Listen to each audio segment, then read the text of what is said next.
This is Democracy Now!, democracynow.org, The War and Peace Report. I'm Amy Goodman. President Biden marked the first anniversary of the January 6th Capitol insurrection by denouncing Donald Trump for inciting his supporters to attack the Capitol in an effort to overturn the 2020 election. In a speech from Statuary Hall in the U.S. Capitol, Biden accused Trump of spreading a web of lies and claimed the former president, who he did not name, is placing a dagger at the throat of American democracy. This is part of Biden's address. Here is the God's truth about January 6, 2021. Close your eyes. Go back to that day. What do you see? Rioters rampaging, waving for the first time inside this Capitol. Confederate flag that symbolized the cause to destroy America, to rip us apart. Even during the Civil War, that never, ever happened. But it happened here in 2021. What else do you see? A mob breaking windows, kicking in doors, breaching the Capitol. American flags on poles being used as weapons, as spears. Fire extinguishers being thrown at the heads of police officers. A crowd that professes their love for law enforcement assaulted those police officers, dragged them, sprayed them, stomped on them.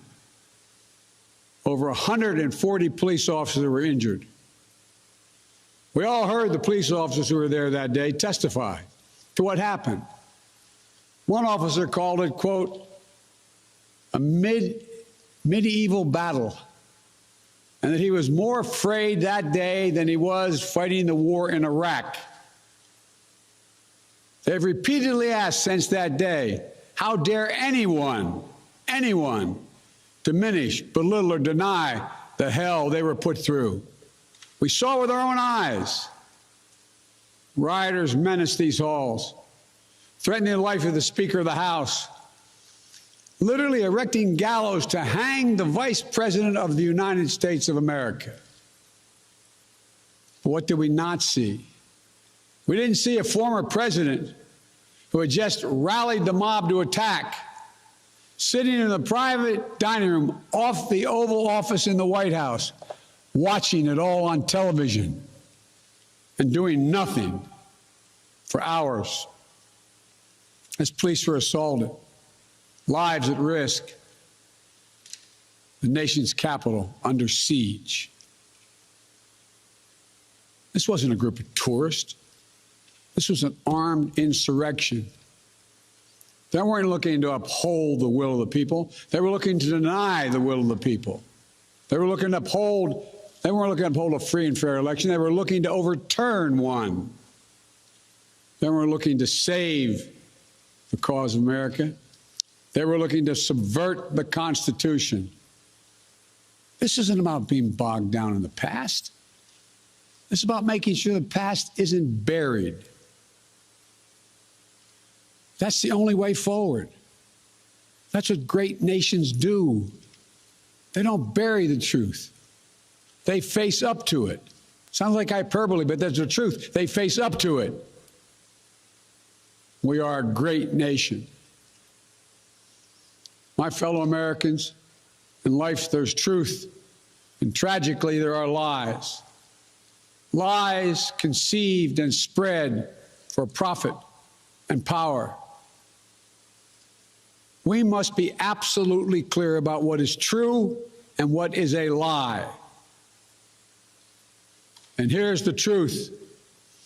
The former President of the United States of America has created and spread a web of lies about the 2020 election. He's done so because he values power over principle, because he sees his own interest as more important than his country's interest, than America's interest. And because his bruised ego matters more to him than our democracy or our Constitution, he can't accept he lost, even though that's what 93 United States senators, his own attorney general, his own vice president, governors and state officials in every battleground state have all said he lost. That's what 81 million of you did as you voted for a new way forward. He has done what no president in American history, the history of this country, has ever done. He refused to accept the results of an election and the will of the American people.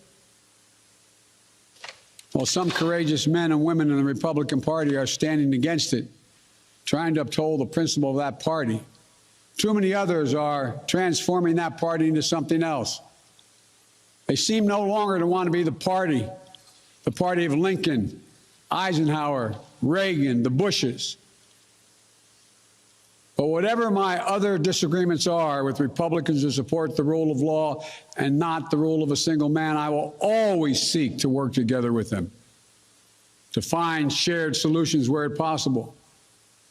Because if we have a shared belief in democracy, then anything is possible, anything. And so at this moment, we must decide, what kind of nation are we going to be? Are we going to be a nation that accepts political violence as a norm? Are we going to be a nation where we allow partisan election officials to overturn the legally expressed will of the people? Are we going to be a nation that lives not by the light of the truth, but in the shadow of lies? We cannot allow ourselves to be that kind of nation.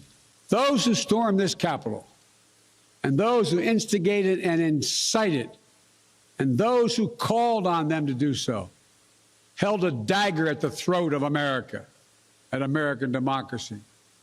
They didn't come here out of patriotism or principle. They came here in rage, not in service of America, but rather in service of one man. Those who incited the mob, the real plotters who were desperate to deny the certification of this election, and defy the will of the voters. President Biden speaking Thursday at the Capitol to mark the first anniversary of the deadly January 6th insurrection. Delaware Congressmember Lisa Blunt Rochester spoke later as part of a day of commemoration on Capitol Hill. On the day that I was sworn into Congress, as many of my colleagues know, I was the first African-American and the first woman from the state of Delaware elected to Congress, and I carried this scarf with me. It marked an X that my great-great-great-grandfather used to sign this returns of qualified voter registration of 1867 in Georgia. I also carried it on the day of the insurrection because it is my proof of what we have overcome, and it is my inspiration for what is yet to be done as we work towards a more perfect union. I continue to have hope even when I feel hopeless, because my ancestors would have it no other way, and because Scripture tells us that weeping may endure for a night, but joy comes in the morning. And while I remember a great deal that day, what I remember most is walking back onto the House floor, into the chamber that morning to complete our work, the morning when democracy prevailed. Remember, reflect, recommit. Delaware Congressmember Lisa Blunt Rochester speaking Thursday. We're joined now by New York University professor Ruth Ben-Ghiat. She's an expert in the psychology of authoritarianism and the author of Strong Men: How They Rise, Why They Succeed, How They Fall. She also publishes Lucid, a newsletter on threats to democracy. Can you put what happened yesterday in the context of your study of fascism, the anniversary of what happened a year ago, Professor? Yeah, so Trump was never going to be, he was never a president who resembled either a Republican or Democrat head of state. He ruled as an autocrat. His priorities were autocratic ones, making money off the presidency, spreading hatred, and creating a personality cult. And so when he lost the election, it was easy to predict, as I did in Strong Men, that he wouldn't leave quietly, because Democratic with a small d presidents, they respect the transfer of power and they think about their legacy. But for somebody like Trump, who needs immunity for prosecution and needs the adulation, it's like a kind of existential threat to have to leave. And so he tried everything. He tried martial law. He tried electoral manipulation. And then he went with his bespoke custom army of thugs. And what's really so disturbing that the GOP, which he remade into an authoritarian party, his personality cult 1 year later is stronger than ever. And very quickly, in the last year, the GOP has come into its own as a far-right authoritarian party, which has enshrined violence as part of the practice of power. That is part of its menu of how you do politics now. During his speech, President Biden addressed what he called the president's three big lies. Number one, Election Day itself was an insurrection. Number two, the election results cannot be trusted. And number three, big lie, the mob were the true patriots. Put that in the context of the strongmen you have studied. So a third of my book is on military coups, and which I thought wouldn't be so relevant for the American reader. And of course, I was wrong. And every single coup or authoritarian takeover is always justified as a patriotic act against tyranny, against corruption. And so Trump had set this up very well because these big lies only had traction with his followers because he told 30,000 lies before that. And many of those lies for years were trying to take away the legitimacy of the electoral system in people's minds. He started this in 2016, but he won, so he didn't have to use this. So we have to think about how what we saw and what has been going on after January 6th for the last year is the product of this very successful propaganda strategy. And so turning, what you also do is you turn it, I call authoritarianism as the upside down world. So Biden's victory becomes the insurrection, and then January 6th becomes the righting of the wrong. And Trump knows how to tell a story. He's a reality TV president. And he was very compelling, this idea that he was the hero, the savior of the nation, who had something taken away from him. And that way, January 6th becomes a kind of morally righteous action.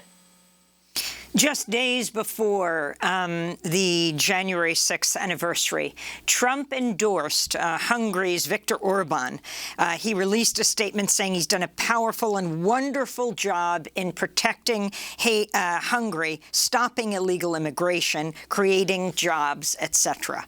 Talk about the significance of President Trump in the world and what 2024 could mean if he were to run again. So I've always seen Trump, of course, we focus on how he came to power to destroy American democracy, that was his goal. But his other agenda was detaching America from the democratic world order and inserting it into what I've been calling since 2017, Axis 2.0, this kind of far-right autocratic order. A lot of it's funded by Putin. And Orbán has made Budapest a kind of hub of these far-right networks, which remind me of what I initially studied was these fascist networks of this fascist internationalism in the 1930s. Now, Trump really identifies with Orbán because Orbán is somebody who was a centrist, and then he was voted out. And he spent some years getting back to power. And then he arranged things. He has this electoral autocracy where you hold elections and then you fix them so that he doesn't have to leave, in his mind.